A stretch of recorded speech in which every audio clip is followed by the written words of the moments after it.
Did you know that the Harlem Renaissance, which spanned from 1918 through the mid-1930s, was a rebirth of African American arts and culture centered in Harlem, New York? We'll discuss this and other interesting facts about the preservation, creation, and analysis of Black voices with Black feminist, community-engaged scholar, author, and university professor Dr. Tara T. Green on this episode of The Curious Professor.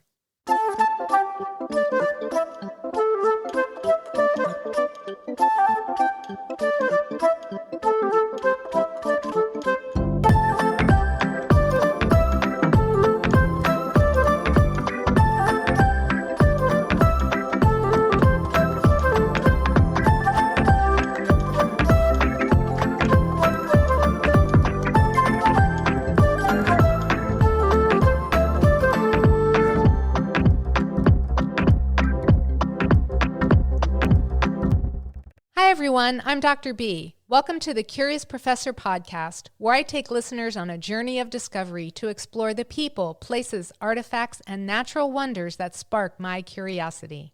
On this episode of the Curious Professor podcast, we'll explore the Harlem Renaissance with author and scholar Dr. Tara T. Green. But first, a trivia question. Between 1910 and 1930, how many African Americans migrated from the rural South to the urban North and Midwest? I'll have the answer for you at the end of this episode. I'm thrilled to have Dr. Tara T. Green on the show today. Dr. Green is a professor of African American and African Diaspora Studies at the University of North Carolina at Greensboro, where she teaches literature and Black women's studies courses. Her areas of specialty include Black parent-child relationships, Black leadership and activism, and Black liberation. Dr. Green is a prolific award-winning author. She is the author or editor of 6 books, 2 special journal issues, and over 20 peer-reviewed articles. Dr. Green was reared in the suburbs of New Orleans and has taught at universities in Louisiana and Arizona. She has presented her research to diverse audiences from local schools to organizations to corporations and at universities in Africa, the Caribbean, and England. When I learned about Dr. Green's unique background, my curiosity was immediately piqued and I wanted to learn more. I hope this interview with Dr. Green will spark your curiosity too. Welcome to the show, Dr. Green. It's great to have you here. Thank you. What's the most unique thing about you? I'm an only child, and I happen to be one of these individuals who her parents are from the South, but they moved to the North in the 1960s, really the 1970s. They married in 1969. And so what a lot of people don't know about me, because I tend to not talk about that part of my childhood, is that I actually lived the first 7 years of my life in a little place called Waukegan, Illinois.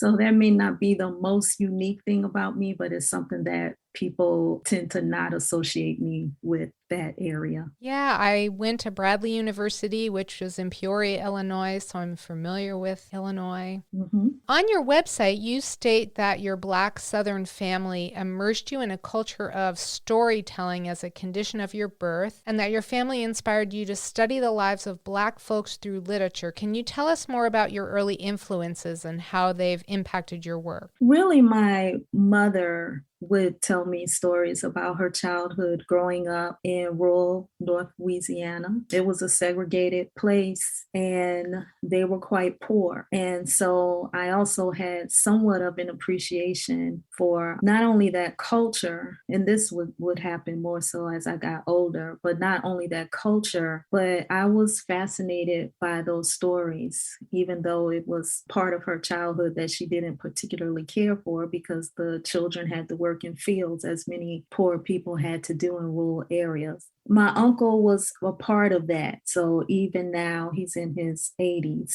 He'll be mad that if he listens to this, that I've said something about his age. But he is an individual that if we say anything about the past, his childhood, then he has a story to tell, and they're always interesting, and oftentimes they make us laugh. So I began to have an appreciation that I did not notice until I got to college, that much of what I was reading in African American literature seemed familiar to me, and I wanted to dig around and to know more. So, how do you think storytelling impacts the Black experience? Well, historically, for those who are descendants of enslaved people, telling stories, of course, was what people had to pass down histories that may have been taken away from them because their families were pulled apart. And so, how do you know a name? How do you know what happened to someone, or where are you from? By telling the story. So that's part of it. And storytelling is certainly quite central to any number of cultures. So it's not specifically unique to African Americans, but it's certainly important in the sense that once you begin to write those stories down and to reimagine the past, how the story is told becomes really important because the story, in fact, is told. So silences have worked as well in the telling of stories, but writing also empowers those whose names that we may have forgotten, but we still need to remember. You state that you write about Black people, Black family relationships, Black leadership and activism, Black performance, Black Southern life from the perspective of Black feminism. And as a Black feminist scholar, you state that you agree with Professor Bell Hooks that your lived experience directly challenges the prevailing classist, sexist, racist, social structure and its concomitant ideology. Can you tell us more about that? Well, certainly. I think that what Dr. Hooks was speaking of, certainly what I understand it through my experience, is that I am not supposed to be here, so that my body is supposed to be here as laborer, but my body connected to a mind and to a spirit, to a soul, is not supposed to be here. And so the fact that I exist as one who can have an impact on generations to come as an African American literary scholar and a professor, I have a kind of power and responsibility. And it's something that I take seriously in the classroom, but I also take seriously in my writing. And speaking of your writing, I'd like to talk about Alice Dunbar Nelson. She was an American poet, journalist, and political activist and was a prominent figure in the Harlem Renaissance. You wrote a book about her called Love, Activism, and the Respectable Life of Alice Dunbar Nelson. What got you interested in her life and work? Well, Alice Dunbar Nelson is from New Orleans, and she graduated from Straight University, which merged with another university to become Dillard University. And I was an English major at Dillard University when I first read her work. Her description of New Orleans was one that was not familiar with me, but through the class discussion, I realized that there were remnants of what she described as part of what I had come to know, but just simply had not paid much attention to. It also gave me a perspective on history that I didn't know anything about until I went to Dillard University, which is a small liberal arts, historically Black university in New Orleans. So I can still remember what it felt like to learn from literature and that excitement, but feeling a kind of connection because she was someone who generations past, I was sort of not standing in the space because Dillard isn't where Straight was, but I felt a kind of connection to her. As an English major, I wasn't sure yet what I was going to do with that degree, but she was also an English teacher, and I aspired to be some kind of writer. And so her presence then gave me inspiration. What can we in 2022 learn from her life and work? Oh, so much. Well, first of all, she is somebody who is celebrated by queer writers. Oftentimes when you do a Google search of her, she is listed on Black queer writers' websites. So that's one. Now, was she able to be publicly open about the relationships or her attractions to women? No. So then we can also understand the long history of getting to where we are now. And sometimes I imagine if she would have written an editorial, how she would have responded to same-sex marriage being legal in this country. Also, the fact that for her entire life, she was interested in politics and political power, not specifically for Black people, which was important, but for women. And as a Black woman, what that meant to her. And so she was a suffragist. She was also an individual who advocated for certain people to win office. And when they didn't win office, or when they did win office, as whether they were Democrats or Republicans, because she was in both parties, if they didn't do what she expected for them to do, she took them to task. And so we see that now. We see how Black women have been engaged. That's actually not new. That's been since really the very early years, certainly the late 1900s in the South in particular, in other parts of the country also. But she was a Southern woman who was an actor in activist movements in the northern part of the country. So her engagement with political politics is something that we see happening right now. I mean, literally. If someone turns on CNN, they will see that the specific debate is about President Biden and a Black woman being nominated for the position on the next position that's going to be open on the Supreme Court. And I imagine her writing about that. I imagine her being very vocal about who that person should be. And do you have an opinion about who that person should be? No, I don't.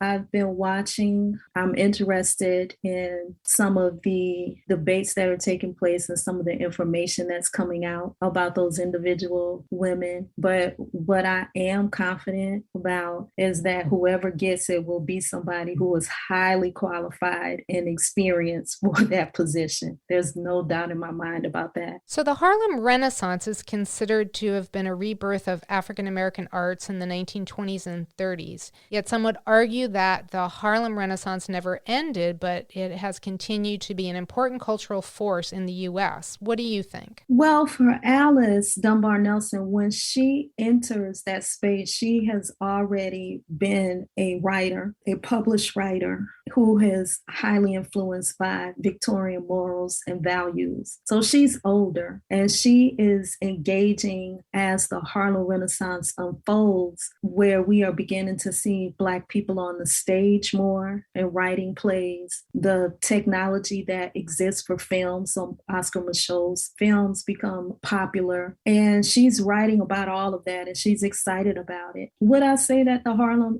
Renaissance was an actual era period? I would say that, because since then we've had other eras or periods, but certainly, and not all of them are named. I just want us to be clear about that. So not everything exists in the textbook, but I think that we have seen other kinds of renaissances where Black artists are moving past boundaries because that work is still having to happen. We have popular people now, but we have to understand that it's been a long fight for the individuals that we see who are making films now, or the paintings or the poetry and so on.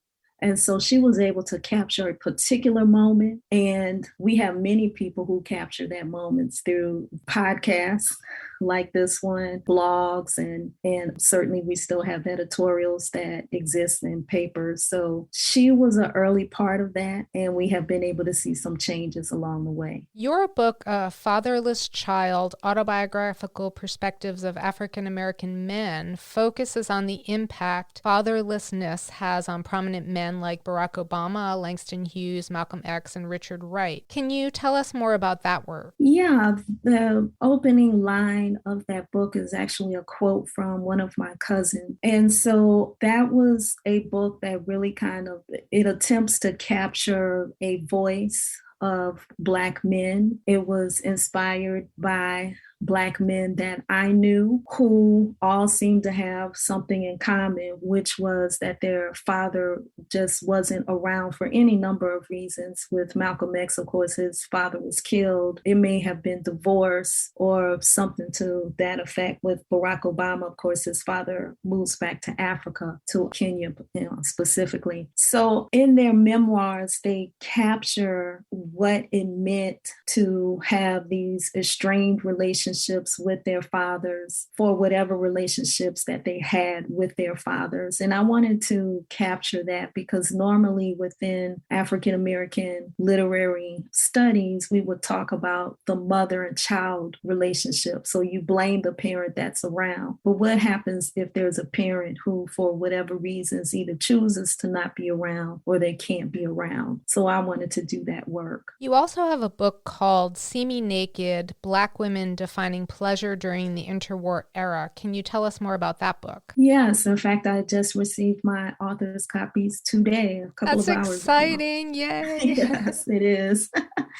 And it is in conversation with the Love and Activism book. In fact, the title See Me Naked comes from a quote. It's a sort of paraphrase of a quote in Alice Dunbar Nelson's diary where she talks about she goes somewhere where no one can see me naked. And so it's about how these Black women define pleasure during a particular time, the interwar era. So we are talking about 1917 to the early 1940s. And so what did that mean for people like Lena Horne, Moms Mabley, Memphis Minnie? Memphis Minnie is a blues singer. A lot of people don't know who she is.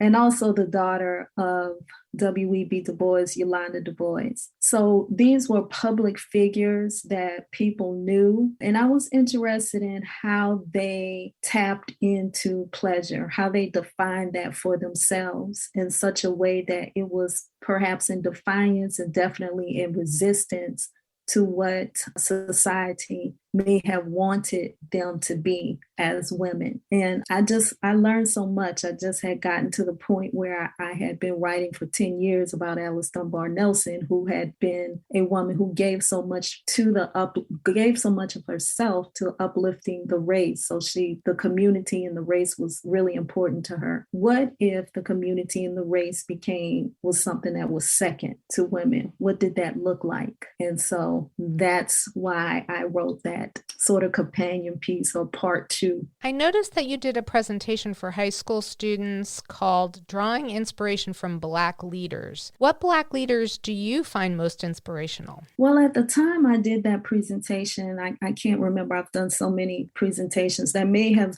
been looking at people whom kids would have known about at the time. So I probably was talking about Barack Obama as one of them. Usually when I try to do a presentation, though, I want to talk about who the children don't already know about. So I'm not very likely to do a presentation on Martin Luther King, even though a lot of people really don't know much about Martin Luther King, which is unfortunate because, he has all this work and so much work has been done about him. So it's important to actually do the study. However, I may look at Rosa Parks because she's a woman who didn't give up her seat on the bus. Okay, well, what else can you say about her and what does that mean anyway? So I like to take back to that day and to talk more about her biography. I try to look at women as much as possible because Black women tend to be left out of conversations about heroes and leaders. So Alice Dunbar Nelson tends to be somebody that I talk about as much as I can as well. So I try to go back as far as I can and come up as much as I can. Even Michelle Obama, I may talk about more also. And what new projects are you most excited about? Right now, I am working on a book of essays that looks at gender and race.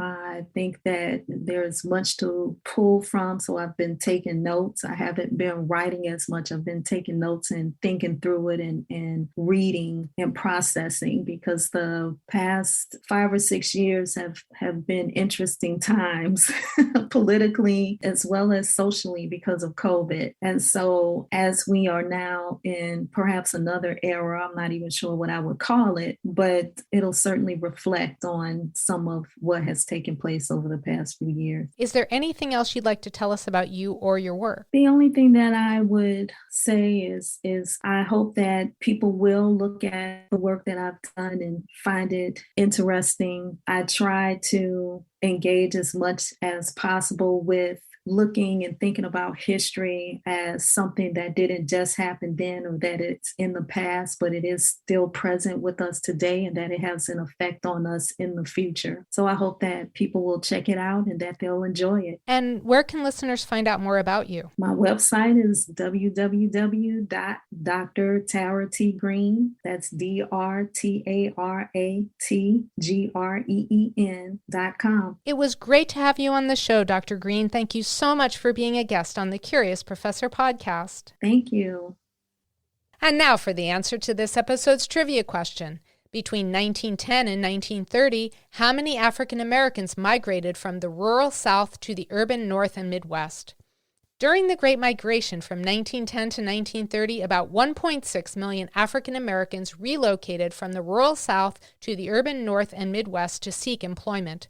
This movement was instrumental in the creation of the Harlem Renaissance in New York. We'll end the show with something punny. How do college professors get to the university? They take the Scylla bus.